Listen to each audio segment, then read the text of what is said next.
नमस्कार, मनी गुरु की इस खास पेशकश में आप सभी का स्वागत है। मैं हूं स्वाति रायना। बाजार का हाल चाहे कैसा भी हो, अगर आप चाहते हैं कि आपके निवेश में स्थिरता बनी रहे तो जरूरी है ऐसे पोर्टफोलियो की जिसमें हर स्टाइल के फंड का समावेश हो, जिससे निवेश में ग्रोथ और बैलेंस दोनों मिले। आज हम आपकी मदद करेंगे ऐसे फंड चुनने में जो बाजार के हर हाल में कर सकते हैं कमाल। और इसी में हमारी मदद करेंगे वाइज इन्वेस्ट के सीईओ हेमंत रुस्तगी और कंप्लीट सर्कल कंसल्टेंट्स के वेस्ट जोन के हेड विकास पुरी। हेमंत जी और विकास, आप दोनों का बहुत स्वागत करते हैं मनी गुरु के आज के इस खास कार्यक्रम में। हर मौसम में हिट पोर्टफोलियो, हर मौसम में मतलब बाजार के हर हाल में कमाल करने वाला पोर्टफोलियो और ऑल वेदर पोर्टफोलियो पर आज हम करने वाले हैं खास चर्चा। विकास, जरा पहले बताइए ऑल वेदर पोर्टफोलियो का जो हमने ये टर्म बनाया है, क्या मतलब है इसका? बेसिकली हम क्या कहना चाह रहे हैं यहाँ पर? ये ऑल वेदर पोर्टफोलियो क्या होता है? धन्यवाद स्वाति। देखिए स्वाति, ऑल वेदर का पोर्टफोलियो का मतलब ये हो गया कि आप देखिए बाजार में उतार चढ़ाव आते हैं, अलग अलग परिस्थितियां बनती हैं, ग्लोबल रीजन से, डोमेस्टिक रीजन से, और बहुत ज्यादा वॉलेटिलिटी होती है बाजार में। और कई बार मार्केट कोई एक पर्टिकुलर मार्केट कैप को फेवर कर रही है कि मिड कैप्स बहुत चल रहे हैं लेकिन लार्ज कैप नहीं चल रहे, या स्मॉल कैप बहुत चले और मिड कैप उतने नहीं चले, या वाइस वर्सा की लार्ज कैप बहुत चल रहे हैं और दूसरे फंड्स नहीं चल रहे हैं। तो एक फंड मैनेजर्स एक उसके अंदर में सोल्यूशन लेके आते हैं कि ऐसे फंड्स जिसमें हर एक तरह की मार्केट कैपिटलाइजेशन हो, हर एक तरह के सेक्टर्स उसमें अवेलेबल हो, कि ताकि पोर्टफोलियो में अगर कोई भी परिस्थिति अगर किसी एक पर्टिकुलर सेक्टर या किसी थीम के हिसाब से नहीं चल रही हो, तो दूसरे जो थीम्स हैं या दूसरे सेक्टर जो चल रहे हैं वो भी उस पोर्टफोलियो या उस फंड का हिस्सा होने चाहिए। तो ऑल वेदर का मतलब ये कि मार्केट कंडीशन कैसी भी हो, आपके पोर्टफोलियो में थोड़ी बहुत मूवमेंट बनी रहनी चाहिए। और यदि बाजार बहुत ज्यादा बुलिश है तो फिर सभी तरह के सेक्टर, सभी तरह की थीम चलती हैं, तो वो तो एक ब्रॉड बेस्ड रैली हो ही गई। लेकिन जब वॉलेटिलिटी बहुत हाई हो या परिस्थितियां विपरीत हो मार्केट के, तो आपका पोर्टफोलियो ऐसा नहीं होना चाहिए कि बिल्कुल ही नेगेटिव जा रहा है या बिल्कुल मूवमेंट नहीं कर रहा है। तो ऑल वेदर का बिल्कुल ही नेगेटिव जा रहा है या बिल्कुल मूवमेंट नहीं कर रहा है। तो ऑल वेदर का मतलब ये हो गया कि आपके इस तरह के फंड्स जिसमें हर तरह के मार्केट कैप या हर तरह के या डाइवर्सिफाइड जिसको बोलते हैं वो होना चाहिए, with respect to equity, debt हो या आपका बैलेंस्ड फंड्स हो। सो जनरली हम क्या बोलते हैं कि एक कोर और सैटेलाइट पोर्टफोलियो होना चाहिए। कोर हो गया आपका जो लंबी अवधि के लिए आप रखते हैं, उसमें बहुत चेंजेस नहीं लानी होती हैं, और सैटेलाइट होता है जो आप थोड़ी अवधि के लिए फंड्स लेते हैं, टैक्टिकल कॉल लेते हैं 2-3 साल के होराइजन से। जब वो प्ले आउट हो जाए तो आप उधर से शिफ्ट करके किसी दूसरे टैक्टिकल प्ले में आ जाएं। ओके, तो कोर और सैटेलाइट का आप एक वो कर सकते हैं, डिफरेंशिएशन कर सकते हैं और उसमें आप अपने पोर्टफोलियो या फिर फंड्स को शामिल कर सकते हैं। हेमंत जी, हर किसी किस्म का जो फंड है, कैटेगरी है, वो हर बार परफॉर्म नहीं कर सकता है, लेकिन हम यहाँ पर वैसी थीम्स या वैसी कैटेगरीज आइडेंटिफाई करने की कोशिश कर रहे हैं जो कि बाजार के हर मौसम में, हर एक स्थिति में आपको कुछ ना कुछ स्थिरता जरूर प्रदान करेगी। तो आपके इस कॉन्सेप्ट में, ऑल वेदर पोर्टफोलियो के कॉन्सेप्ट में, एक एक करके तो हम बात करेंगे ही, किस तरीके का पोर्टफोलियो ऑल वेदर पोर्टफोलियो बनता है?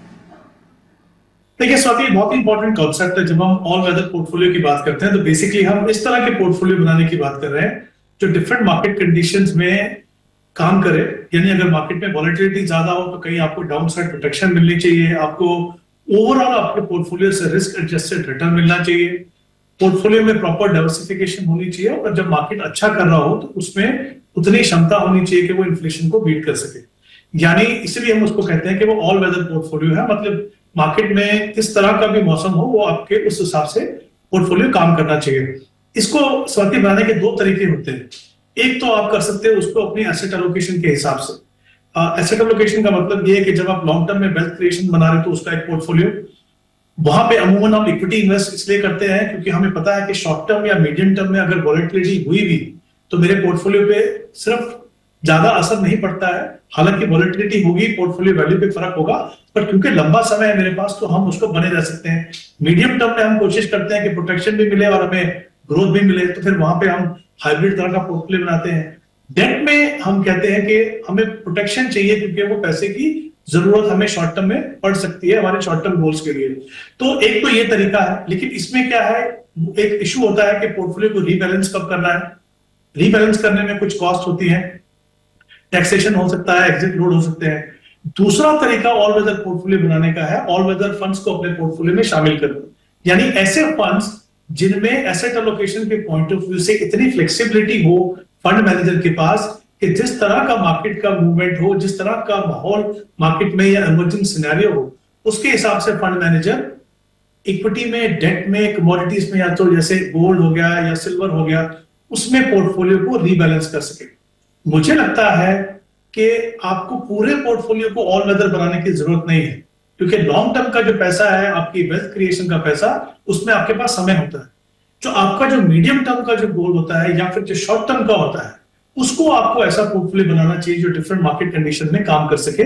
और जैसा मैंने कहा, दो तरीके हैं, या तो आप खुद से एसेट एलोकेशन करके उसको इतना डाइवर्सिफाई कीजिए कि वो डिफरेंट मार्केट कंडीशन में काम करे, या फिर ऐसे कैटेगरी के फंड जैसे equity saving, balance advantage, hybrid, multi asset, इस तरह के जो फंड्स हैं जहां पे फ्लेक्सिबिलिटी है फंड मैनेजर के पास, उनसे अपना पोर्टफोलियो बनाए तो शायद आम निवेशक के लिए बेहतर ऑप्शन हो सकती है।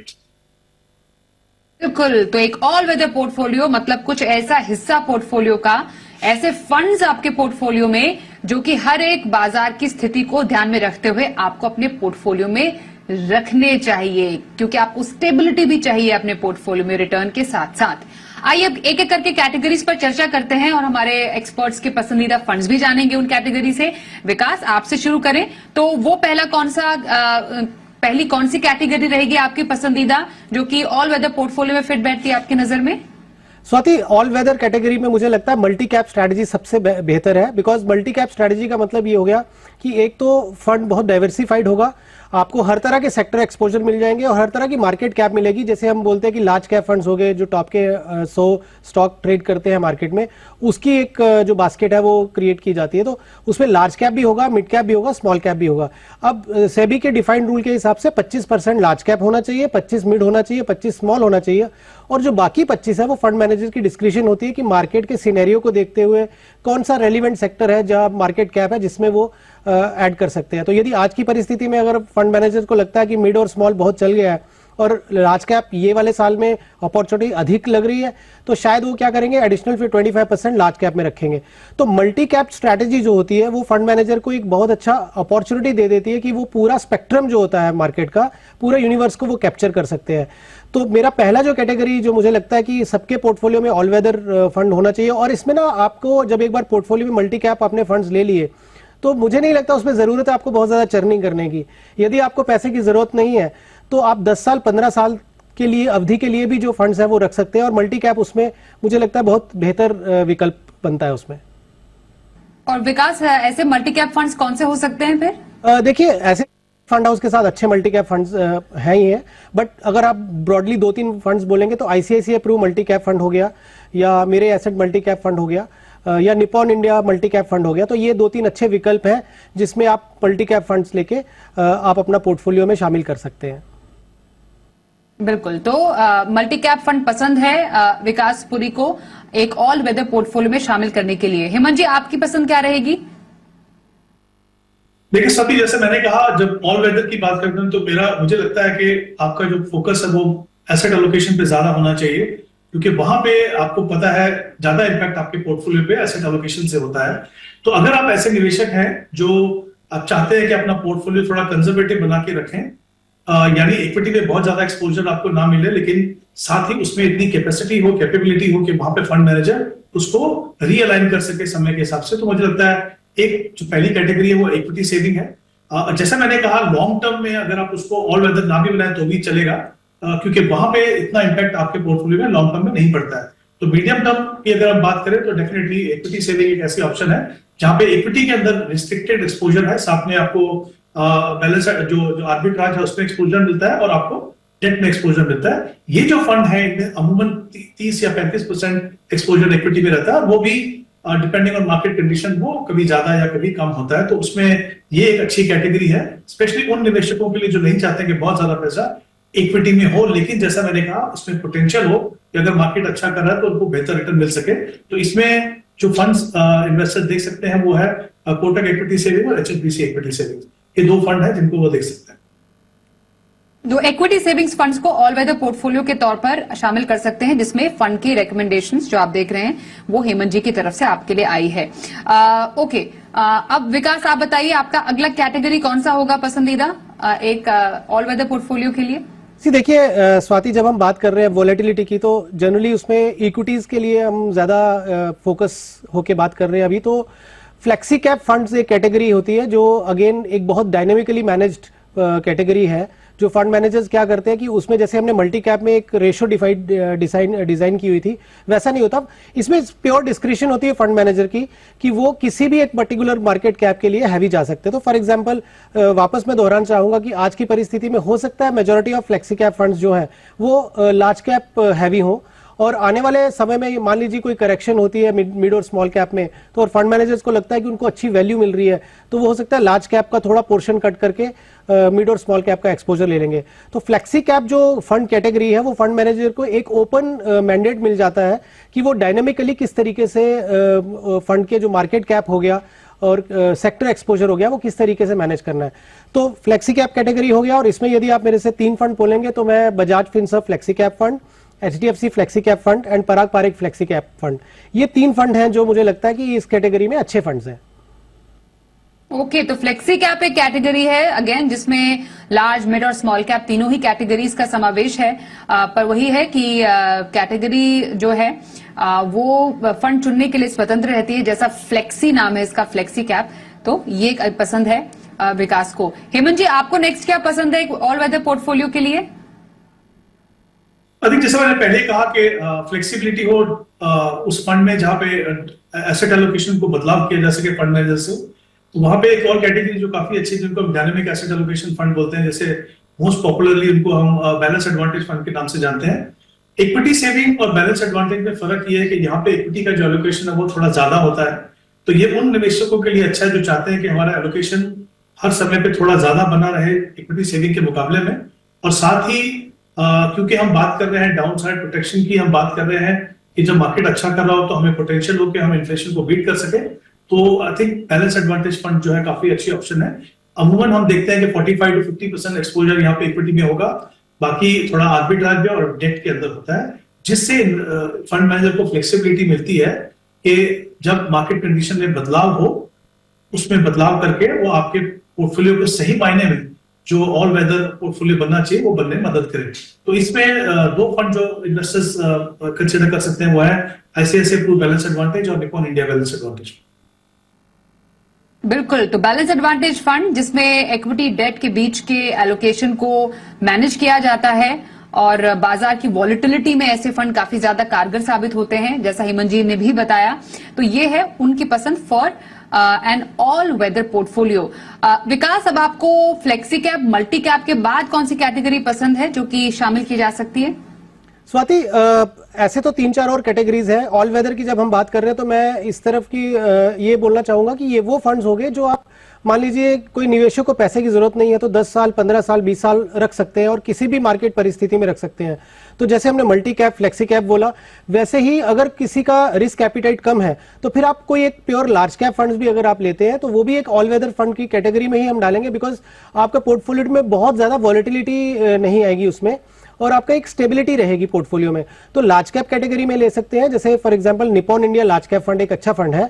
बट यदि किसी के पास में थोड़ी सी रिस्क एपिटाइट हो तो टाटा का, जैसे Tata large and mid cap fund ले लेंगे, तो वो भी अगर आप लेके रखते हैं तो मार्केट की कैसी भी परिस्थितियां बनी रहेंगी, आपके उस पोर्टफोलियो में या उस फंड में थोड़ी बहुत मूवमेंट रहेगी और ब्रॉड बेस्ड रैली में तो ये बहुत अच्छा करेंगे।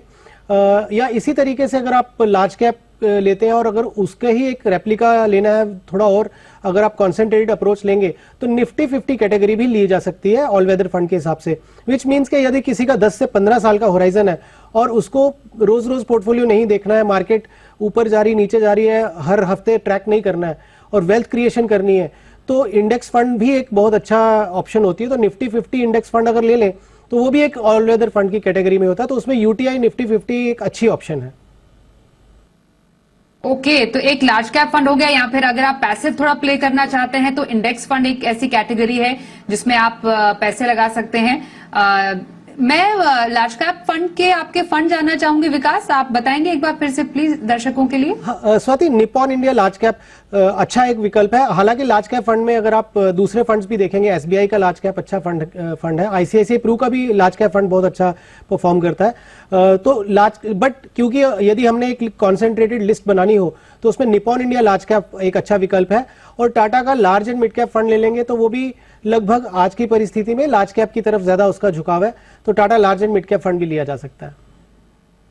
जी, तो एक ब्रेक के लिए भी रुकेंगे। ब्रेक के बाद भी हम इस चर्चा को जारी रखेंगे और जानेंगे दोनों ही एक्सपर्ट से उनके पोर्टफोलियो में या उनकी नजर में ऑल वेदर पोर्टफोलियो के लिए और कौन सी कैटेगरीज बैठती हैं फिट। बने रहिए हमारे साथ।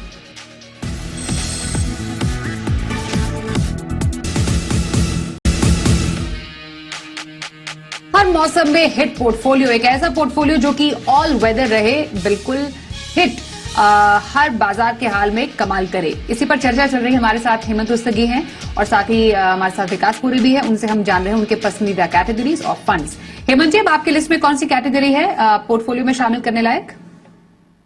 देखिए स्वाति, तीसरी कैटेगरी भी वो हाइब्रिड फंड्स में है, जिनको हम एग्रेसिव हाइब्रिड फंड बोलते हैं। ये जो फंड्स हैं इनमें अमूमन 65% पैसा जो इक्विटी में लगता है और बाकी 35% डेट में होता है। Of course equity allocation depend करता है मार्केट कंडीशन के हिसाब से, पर यूजुअली ये जो फंड है क्योंकि इक्विटी का टैक्सेशन के लिए ये 65% एटलीस्ट एलोकेशन जो है मेंटेन करते हैं और विद इन इक्विटी भी वहां पे फ्लेक्सिबिलिटी है। हालांकि ज्यादातर जो इस कैटेगरी के फंड्स हैं उनका बायस थोड़ा लार्ज कैप पे रहता है, बट ऐसे भी फंड आपको मिलेंगे जहां पे आपको मिड कैप और थोड़ा सा कभी कभी आपको एक्सपोजर जो है वो स्मॉल कैप में मिलने को लगे। तो एक तो इक्विटी में डेफिनेटली उनको वहां पे फ्लेक्सिबिलिटी है और दूसरा in terms of even asset allocation 35% जो हमेशा वो डेट में बना रहता है। तो यहाँ पे अगर हम फंड्स की बात करें तो ICICI Pru equity and debt और कोटक इक्विटी हाइब्रिड, ये दो फंड्स हैं जिनको निवेशक इस कैटेगरी में अगर अपने पोर्टफोलियो में शामिल करना चाहें तो इनसे शुरुआत कर सकते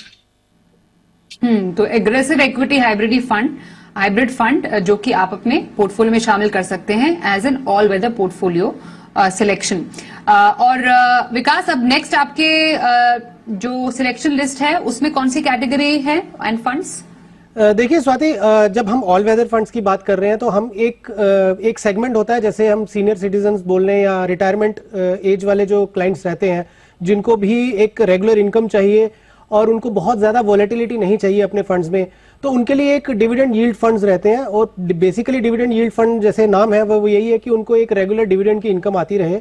अब उसमें फंड मैनेजर टिपिकली सभी लार्ज कैप कंपनीज का पोर्टफोलियो बनाएंगे और उन कंपनीज का जो स्टेबल है, बड़ी हैं और रेगुलर डिविडेंड्स देती हैं, तो उसमें जो नाम आते हैं अंडरलाइंग पोर्टफोलियो में वो सभी वो बड़ी कंपनीज होती हैं देश की जो हमारी इकोनॉमी को ड्राइव कर रही हैं। तो डिविडेंड यील्ड फंड एक थोड़ा सा ये ऐसा, मैं ये नहीं बोलूंगा कि ये सबके लिए है, बट वो निवेशक जो वॉलेटिलिटी बहुत कम चाहते हैं और एक रेगुलर फ्लो ऑफ इनकम चाहते हैं तो डिविडेंड यील्ड फंड एक अच्छा ऑप्शन है उनके लिए। हाँ, इसमें रिटर्न आपकी हो सकता है बाकी जो डाइवर्सिफाइड इक्विटी फंड्स हैं उसके हिसाब से ना आए, लेकिन स्टेबिलिटी इसमें काफी अधिक रहती है। तो ये एक कैटेगरी है जिसमें आप निवेश किया जा सकता है। ओके, तो डिविडेंड यील्ड फंड है, यहां पर आप निवेश कर सकते हैं, सुरक्षित भी है, रेगुलर आय के लिए एक बेहतर विकल्प भी है, जिसमें आप एक पोर्टफोलियो में शामिल करने के लिए एक अलग फ्लेवर शामिल करने के लिए आप सोच सकते हैं। हेमंत जी, अब नेक्स्ट आप कौन सा कैटेगरी आप सजेस्ट करेंगे दर्शकों को जो कि पोर्टफोलियो में शामिल की जा सकती है? जी स्वाति, अगर देखें तो नेक्स्ट कैटेगरी मेरे हिसाब से मल्टी एसेट फंड जो है वो एक काफी इंपॉर्टेंट कैटेगरी है जो निवेशकों को ऐसा पोर्टफोलियो, एटलीस्ट पोर्टफोलियो का वो हिस्सा जिसको वो चाहे कि वो ऑल वेदर पोर्टफोलियो बने, तो उसमें मल्टी एसेट फंड जो है वो काफी इंपॉर्टेंट है। सेबी की जो डेफिनेशन है उसके हिसाब से मिनिमम 3 एसेट क्लासेस में फंड मैनेजर को इन्वेस्ट करना है और मिनिमम एक्सपोजर जो है इन तीनों कैटेगरी में 10-10% होना जरूरी है। तो ये जो फंड्स हैं इसमें आपको इक्विटी में, डेट में, आर्बिट्राज में भी, इंटरनेशनल इक्विटी, गोल्ड, सिल्वर और इस तरह के आपको एक्सपोजर मिलेंगे। पर्पस वही है यहाँ पे क्योंकि जब हम बात करते हैं ऑल वेदर की तो देखिए हम जानते हैं कि डिफरेंट एसेट क्लासेस डिफरेंट समय पे डिफरेंट तरीके से बिहेव करती है। तो ऑब्जेक्टिव वही होता है कि जब भी कोई एसेट क्लास काम कर रही हो उसमें आपका एक्सपोजर होना चाहिए ताकि आपके पोर्टफोलियो का कुछ हिस्सा एटलीस्ट उस समय पे आपको अच्छा रिटर्न दे रहा है और बाकी जो है जो मार्केट वॉलेटिलिटी से जो इम्पैक्ट आपके पोर्टफोलियो में आता है वो कुछ हद तक उसको कम कर सके। तो मुझे लगता है ये मल्टी एसेट जो कैटेगरी है वो काफी इंपॉर्टेंट है। इसके अंदर 2 फंड्स हैं जिनका ट्रैक रिकॉर्ड काफी अच्छा है, उनकी जो एलोकेशन है वो काफी डाइवर्सिफाइड है, जिस तरीके से एक प्रॉपर मल्टी एसेट फंड में होनी चाहिए। तो ICICI Pru multi asset fund और यूटीआई मल्टी एसेट फंड, ये 2 फंड्स हैं, मुझे लगता है इनको निवेशक कंसिडर कर सकते हैं इन्वेस्टमेंट के लिए।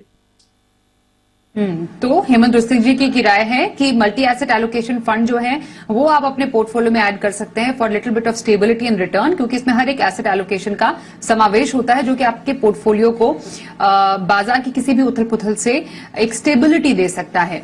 ओके, नेक्स्ट इन लाइन विकास, आपकी नजर में कौन सा कैटेगरी आपको अच्छी लग रही है? जी, तो स्वाति, अब हम पोर्टफोलियो अगर कंस्ट्रक्ट की बात करें तो जैसे हेमंत सर ने बोला जो कैटेगरीज उन्होंने दी, तो एक सम अप अगर करना हो मेरे को, तो अगर किसी एक पोर्टफोलियो में मल्टी कैप फंड ले लिया निवेशक ने, एक फ्लेक्सी कैप ले लिया, एक बैलेंस एडवांटेज ले लिया, एक मल्टी एसेट ले लिया, और एक जो हमने बोला कि अगर किसी को डिविडेंड काइंड ऑफ इनकम चाहिए तो डिविडेंड यील्ड, या फिर एक विकल्प और है स्वाति, इसमें एक कॉन्ट्रा फंड होते हैं। हालांकि ये फंड बहुत ज्यादा फंड हाउसेस के पास नहीं है, लेकिन इसमें एक एसबीआई कॉन्ट्रा फंड है। Now the word itself says कि कॉन्ट्रेरियन व्यू होता है कि फंड मैनेजर बहुत हाई बीटा स्टॉक्स में नहीं लेते हैं, मोर ऑफ वैल्यू स्टॉक्स ढूंढते हैं कि जहां पे आपका वैल्यूएशंस जो है वो कंफर्टेबल है। अब इसमें क्या होता है कि ये large cap, mid cap, small cap, कोई भी तरह की मार्केट कैप के स्टॉक्स होते हैं, ये उनको ढूंढने की कोशिश करते हैं। पोर्टफोलियो का बीटा लो होता है, बीटा मींस उसका रिस्क लो होता है। तो हमारा आज का पर्पस भी यही था कि हम ऐसे फंड्स को हाईलाइट करें जहां पे बहुत ज्यादा वोलेटिलिटी ना हो। तो कॉन्ट्रा फंड जो है उसमें एसबीआई कॉन्ट्रा एक फंड है, इसका अगर आप ट्रैक रिकॉर्ड भी देखेंगे तो बहुत अच्छा है, ऑलमोस्ट एट पार विद जो आपके इक्विटी फंड्स हैं उनके साथ एट पार है इनका रिटर्न भी, और ये भी एक फंड का हिस्सा बन सकते हैं as a all weather fund. Okay, तो ये एक इंटरेस्टिंग एक कैटेगरी बताई विकास ने कि कॉन्ट्रा फंड को आप अपने पोर्टफोलियो में शामिल कर सकते हैं, एक हिस्सा इसका भी रख सकते हैं, ऑफ कोर्स अच्छे से समझ के, सोच समझ के, क्योंकि कॉन्ट्रा फंड्स थोड़े जो एक्सपीरियंस इन्वेस्टर्स हैं उनके लिए होते हैं, थोड़ा समझना कि कैसे काम करते हैं, ये सब देखना और समझना बेहद जरूरी है। बहुत धन्यवाद करेंगे हम हेमंत जी और विकास, आप दोनों का ही हमारे साथ इस बेहद ही खास टॉपिक पर शामिल होने के लिए। हमने समझा कि कैसे स्मार्ट डाइवर्सिफिकेशन आप कर सकते हैं अलग अलग कैटेगरीज के जरिए, जो कि बाजार के हर हाल में आपको कमाल करके दिखाए, जिसको हमने कहा एक ऑल वेदर पोर्टफोलियो कैसे बनाए। इस पर चर्चा करने के लिए again thank you so much. और इसी के साथ मनी गुरु के आज के शो में भी बस इतना ही। वक्त एक छोटे से ब्रेक का हो गया, पर खबरें आगे भी जारी रहेंगी। बने रहिए हमारे साथ और देखते रहिए जी बिजनेस।